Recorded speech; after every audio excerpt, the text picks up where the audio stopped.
12. Mateus 23, 1 a 12.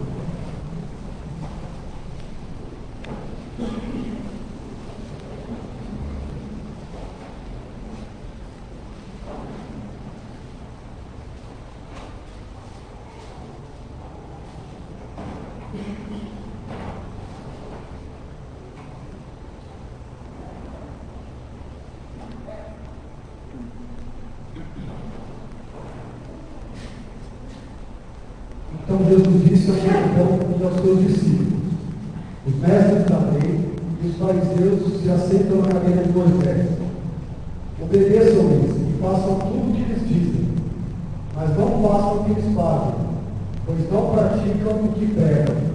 Eles atam fardos pesados e os colocam sobre os ombros dos homens, mas eles mesmos não estão dispostos a levantar um só dedo para movê-los. Tudo o que fazem é para serem vistos pelos homens.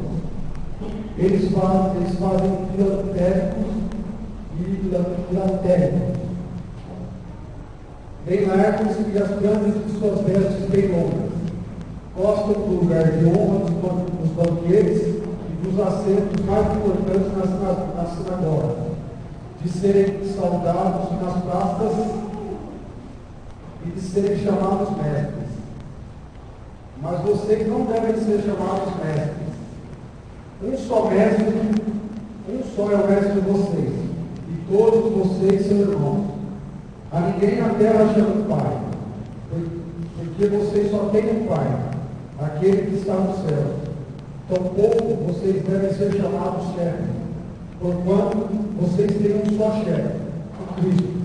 O maior entre vocês deverá ser servo, pois todo aquele que a si mesmo se exaltar será humilhado, e todo aquele que a si mesmo se humilhar será exaltado. Amém.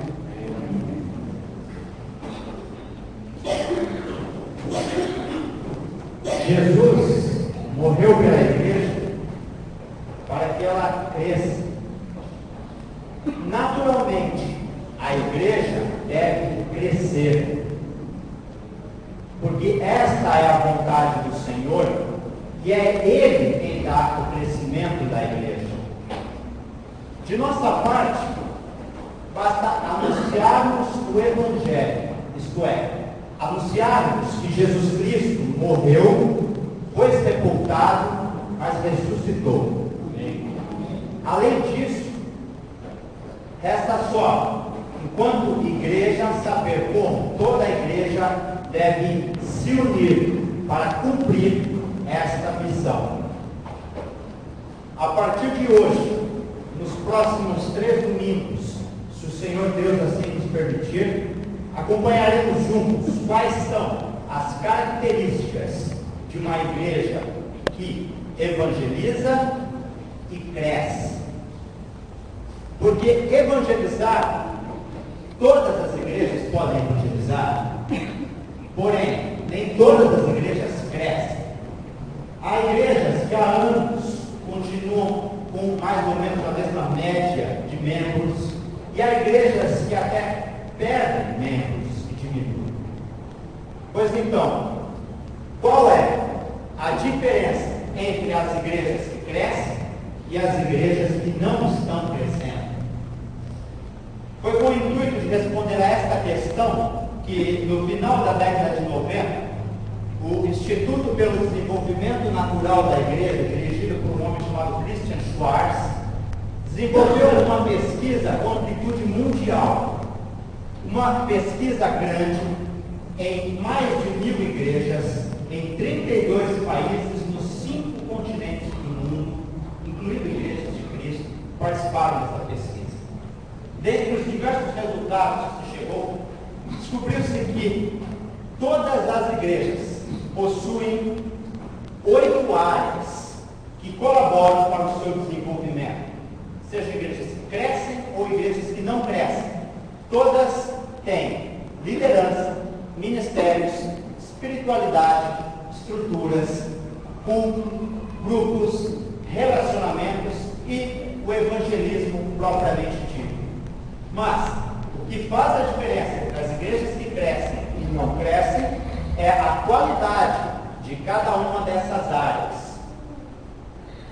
Mesmo assim, com pesquisas, a palavra do Senhor nos ensina que devemos julgar todas as coisas, reter aquilo que é bom. Pois então, veremos juntos, a cada domingo, o que o Senhor Jesus ensina, o que a palavra do Senhor ensina a respeito de duas dessas áreas. E vamos ver o que realmente podemos aproveitar de pesquisas como essas.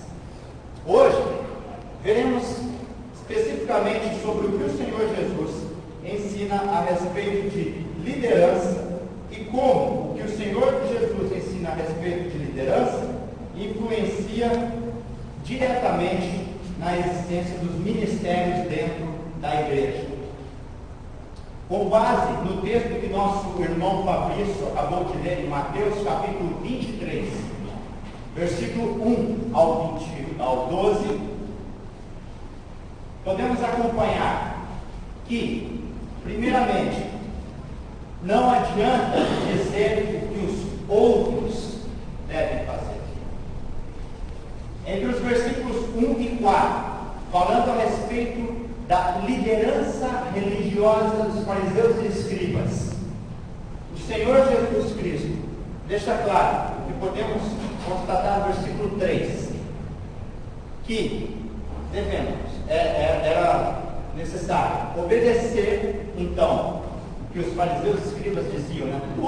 Obedeçam-nos e façam-lhes tudo o que eles lhes dizem, mas não façam o que eles fazem, pois não praticam o que pregam. Dessa forma, o Senhor deixa claro que ele reprova aquela expressão popular que diz: façam o que eu falo, mas não façam o que eu faço. O Senhor Jesus diz que até é possível aprender coisas boas de pessoas que falam, mas não praticam. Porém, o Senhor Jesus não justifica esse tipo de postura. Seria, como ele mesmo diz no versículo 4, né? Eles atam fardos pesados e colocam sobre os ombros dos homens, mas não ajudam. Falam que os outros devem fazer, mas não ajudam os outros mesmo a praticar aquilo que eles dizem que deve ser feito no reino de Deus. Seria como compararmos duas formas diferentes de comando.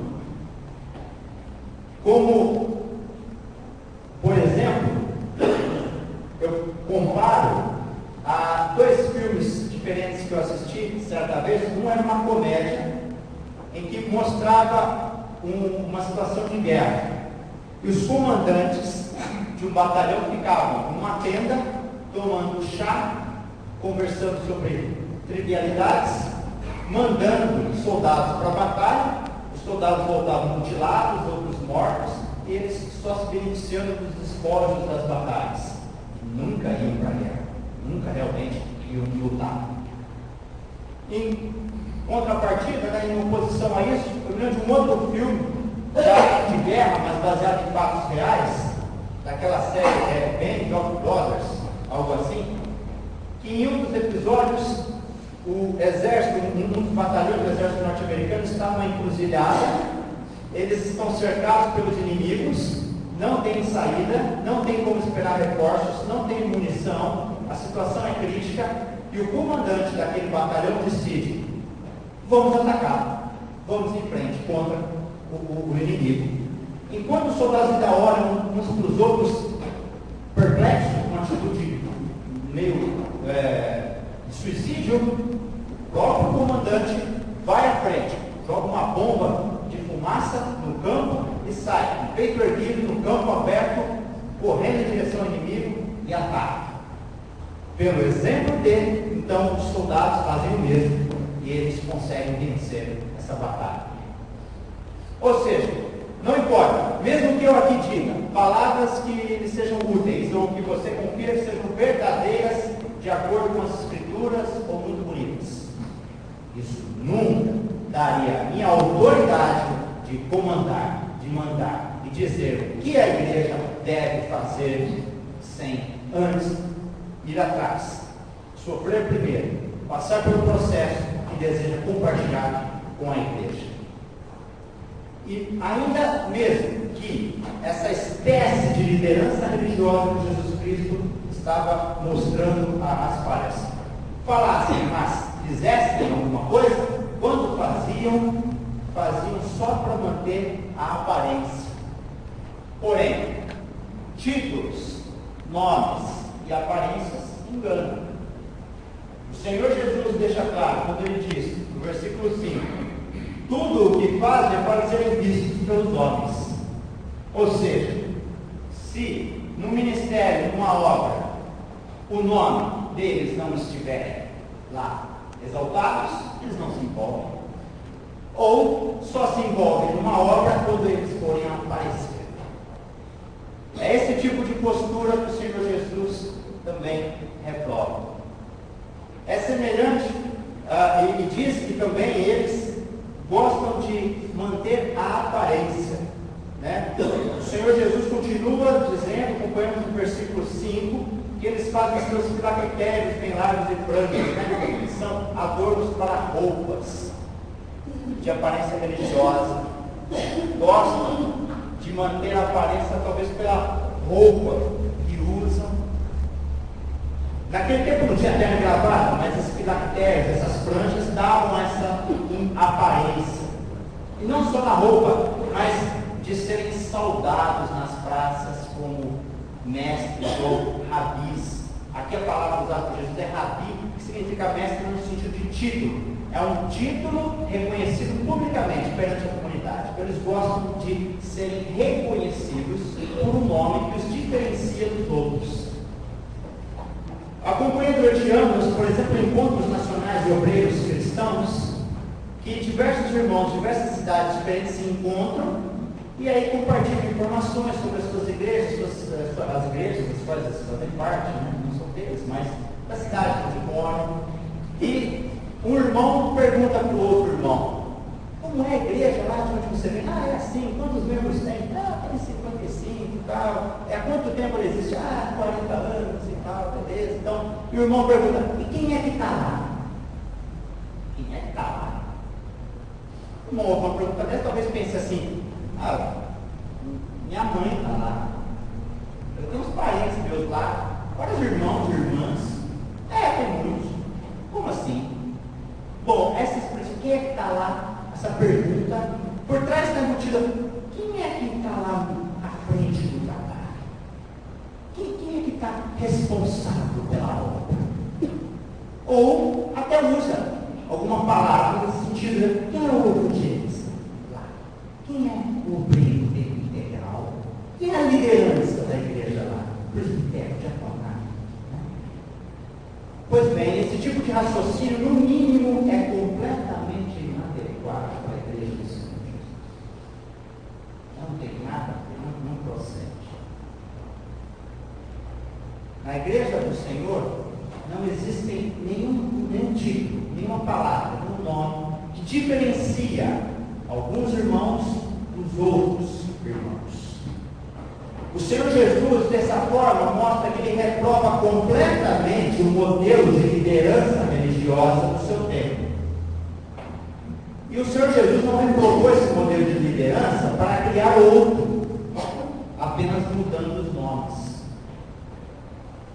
Representante, evangelista, diácono, ou seja, o que for, não tem essa mudança. Para a prática, o Senhor Jesus mostra como deve ser. O modelo de Jesus Cristo é bem diferente.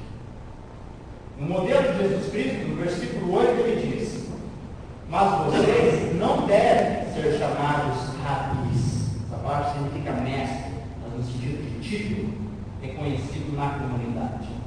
Um só é o mestre de vocês. E agora ele usa outra palavra, que também significa mestre, porém no sentido daquele que de fato ensina, faz. Pois há uma diferença entre ter o título e ser de fato aquele que pratica. E todos vocês são irmãos. Apenas. E o Senhor Jesus não disse que vocês não devem chamar os outros de rabis. Vocês não devem ser chamados.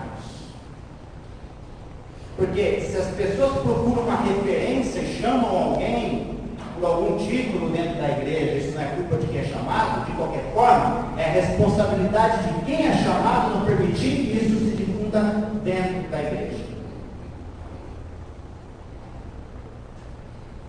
E o Senhor continua dando outros exemplos de títulos daquela época que não se devia buscar. Como, por exemplo, continuando no versículo 8 e 9, né? A ninguém na terra chame pai, porque você só tem um pai. Aqueles que estão no céu, né? Versículo 10, tampouco vocês devem ser chamados chefes. E aí essa tradução da NVI erra no sentido de que seria mais adequado pela tradução a palavra guia ou líder. Então o Senhor está dizendo, a ninguém deve se chamar de líder, porquanto você tem um só líder. O guia, o Cristo. O maior entre vocês deverá ser servo. Então, na igreja do Senhor não existe uma liderança.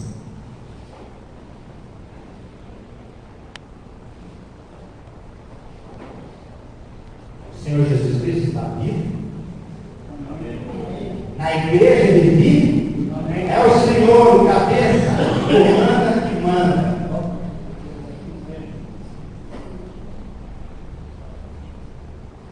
Mas há a necessidade de, na prática, fazer algo.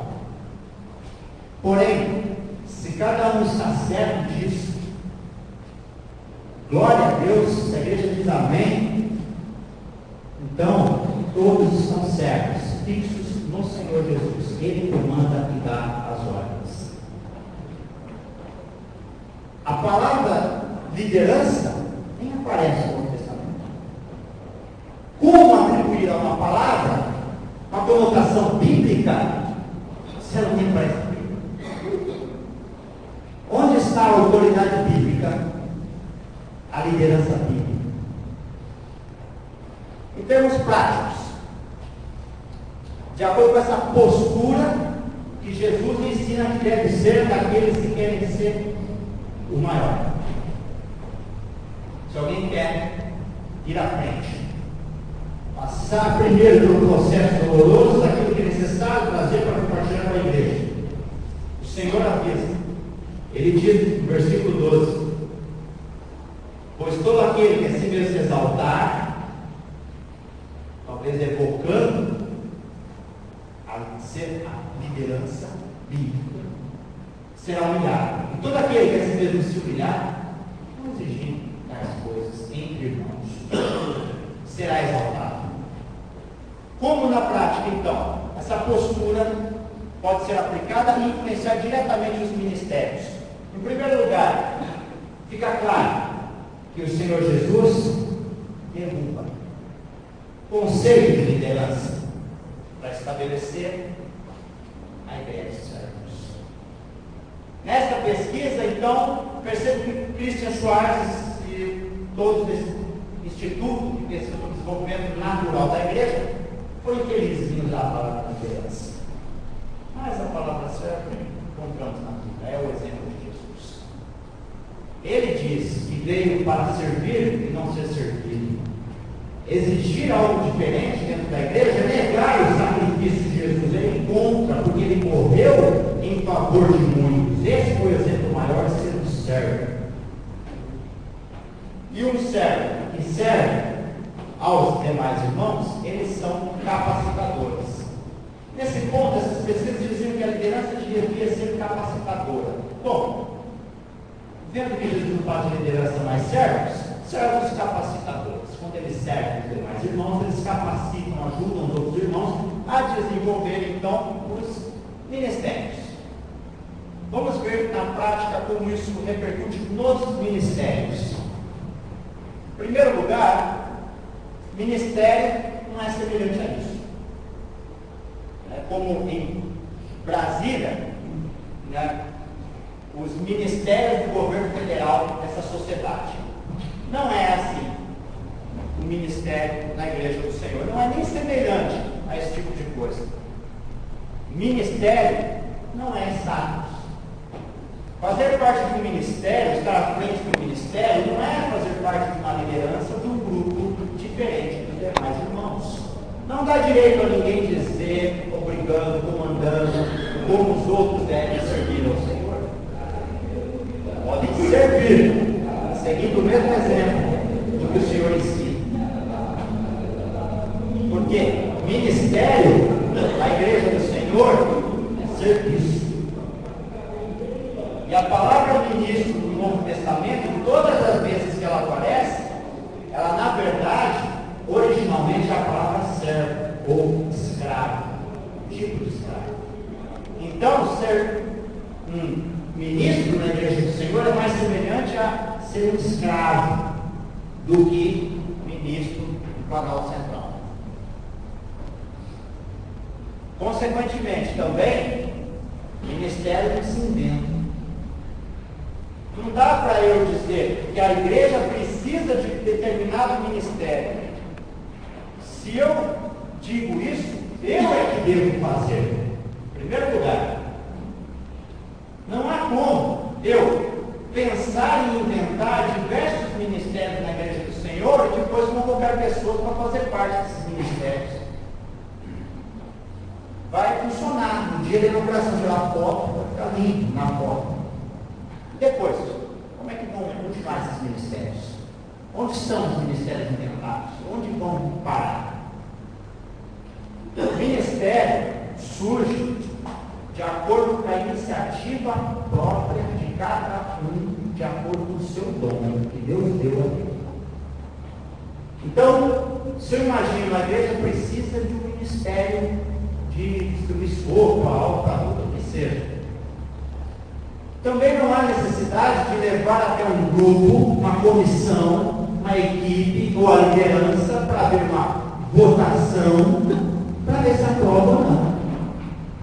Se é de acordo com os propósitos bíblicos da igreja do Senhor, para que ela existe, já está aprovado pelo Senhor. Vai fácil, irmão.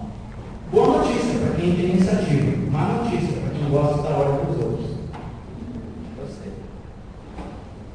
O que os outros podem fazer, aquele que quer ir à frente, servir, por exemplo, é talvez ajudar a congregação no levantamento de informações sobre as características da congregação, de cada família, cada membro. Os ministérios surgem por iniciativa própria de cada irmão, segundo o dom que Deus lhe deu. Existem muitas maneiras disso acontecer. Dá para se fazer questionários, entrevistas, testes. Existem testes específicos até para ajudar a identificar dons. Dá para fazer dinâmicas, atividades práticas, acompanhar pessoas lado a lado, treiná-las de qualquer forma. Existem muitas maneiras.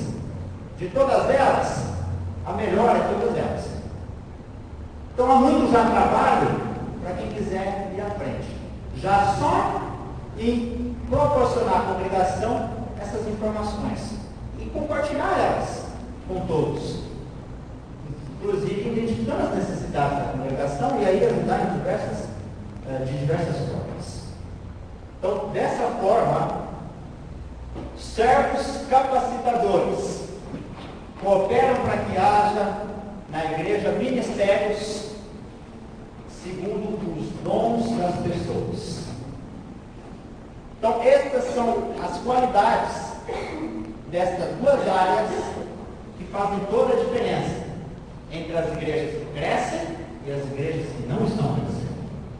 Todas as igrejas têm essas áreas, segundo as pesquisas aí, mundiais. Foram 10 anos de pesquisa, mas nem todas são com pessoas que tomam a postura de servos capacitadores, por isso não crescem. E de ministérios surgem orientados segundo os dons de cada pessoa, por isso não crescem. Este modelo, essa ideia, são conclusões que se chegou depois de toda essa pesquisa. Porém, não é um método, não é uma proposta de trabalho, um plano, não é uma estratégia, não é uma invenção. Não há o que inventar. A igreja não vai crescer pela minha maravilhosa capacidade criativa, inteligência, muito menos por tanto esforço, eu posso dizer, nem pela união de todo mundo em alguma obra, de forma nenhuma por causa da condição financeira da igreja. Não é o dinheiro que der condições para contratar o maior número de obreiros possível. Não é por causa disso que a igreja cresce. De forma alguma. Da nossa parte, anunciamos o Evangelho. Essa mensagem tem poder para a salvação. Amém. Jesus Cristo morreu, foi sepultado, mas ressuscitou. E tão simples que ela é, foi um escândalo para os judeus e uma loucura para os gregos. Mas ela tem poder.